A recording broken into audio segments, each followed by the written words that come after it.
Plastik merupakan material yang sangat bermanfaat bagi manusia.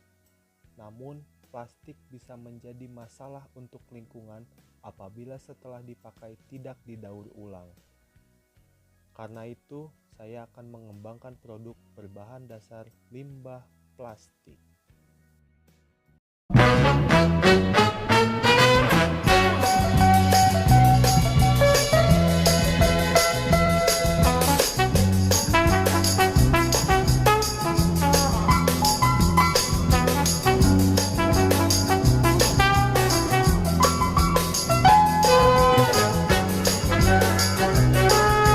Jadi produk yang akan saya kembangkan adalah material bangunan yang ramah lingkungan karena menggunakan plastik yang didaur ulang dan user friendly karena mudah untuk dirakit. Untuk lingkungan pemasarannya, saya akan memasarkan produk saya tentunya di sosial media atau di internet atau di marketplace. Yang kedua, ada di pameran untuk sementara waktu, untuk waktu-waktu tertentu apabila ada pameran, saya akan memasarkannya di sana. Selanjutnya juga akan dipasarkan di showroom yang akan saya buat di tengah kota. Untuk segmenting dari produk saya memilih orang-orang yang berada di usia produktif, seperti usia saya atau umur 25, 35, atau 50. Karena di usia produktif ini, misalnya ada orang yang sedang merintis usaha kecil seperti akan membuka kedai kopi, membutuhkan material yang mudah dibuat, bisa menggunakan material saya. Lalu juga misalnya orang ingin merenovasi rumah atau membangun rumah karena sudah memiliki gaji yang besar dan tabungannya sudah cukup, bisa membangun rumah atau merenovasi rumah. Yang kedua, segmen saya itu orang-orang yang pensiunan. Karena kenapa saya memilih orang-orang yang pensiunan? Karena orang pensiunan itu waktu luangnya banyak, pasti memiliki hobi baru atau akan memulai hobi. Misalnya ada orang ingin memulai hobi beternak kambing. Nah, misalnya untuk membangun kandangnya itu bisa menggunakan produk saya karena produk saya ini mudah dirakitnya untuk membuat kandang kambingnya. Selanjutnya, target market saya adalah orang-orang yang ingin membuka usaha seperti tadi, misalnya akan membuka kedai kopi, membutuhkan material yang ringan, mudah dirakit, dan lebih murah, bisa menggunakan produk saya. Selanjutnya juga dari sisi ekonomi, target market saya itu orang-orang yang memiliki penghasilan menengah lah, sekitar 2 juta ke atas, baik itu penghasilannya udah dari sendiri atau masih merupakan tanggungan orang tua, seperti itu.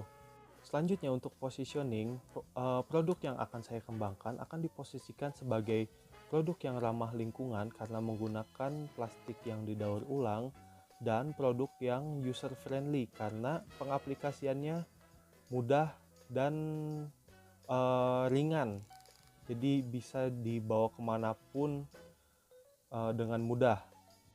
Selanjutnya, differentiating atau faktor pembeda dari produk saya adalah produk saya akan didesain dengan menggunakan bentuk yang khusus sehingga untuk pengaplikasiannya lebih mudah, lebih murah, dan user friendly karena tidak memerlukan keahlian apapun untuk menggunakan produk saya.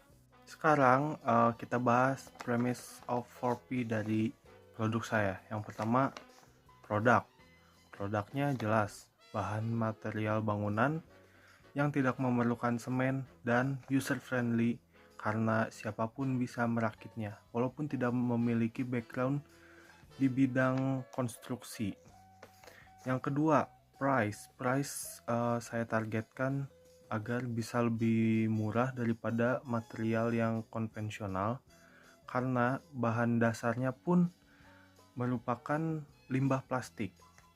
Selanjutnya, promotionnya itu saya akan mempromosikan produk saya di sosmed.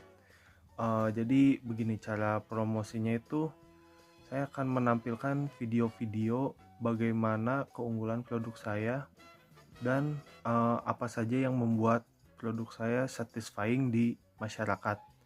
Nah, setelah membuat video tersebut dan masyarakat ternyata penasaran, lalu mampir ke website saya atau marketplace tempat produk saya dijual, saya akan menawarkan paket-paket bundle. Jadi belinya itu tidak harus eceran. Misalkan ada orang yang tertarik dan sedang membuat proyek kedai kopi, misalnya kedai kopi kecil. Nah, saya sediakan bentuk-bentuk apa saja yang diperlukan untuk membuat kedai tersebut.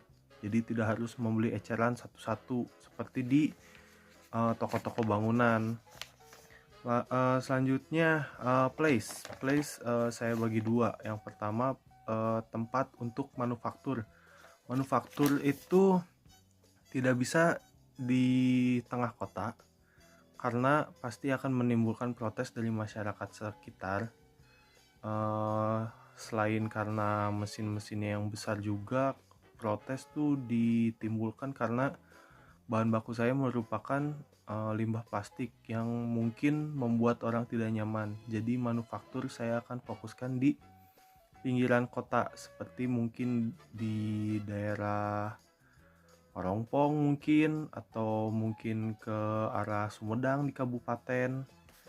Ya, kalau yang satunya lagi untuk showroom atau penjualan, saya akan pasti di tengah kota, di lokasi yang strategis yang memang tempatnya orang ke lokasi tersebut untuk membeli bahan bangunan, seperti di Bancai. Nah, fungsi showroom itu kalau misalnya orang sudah melihat-lihat dari situs atau web saya, dari marketplace saya, tapi masih ragu-ragu dan atau mungkin penasaran, bisa datang ke showroom untuk merasakan sendiri produknya.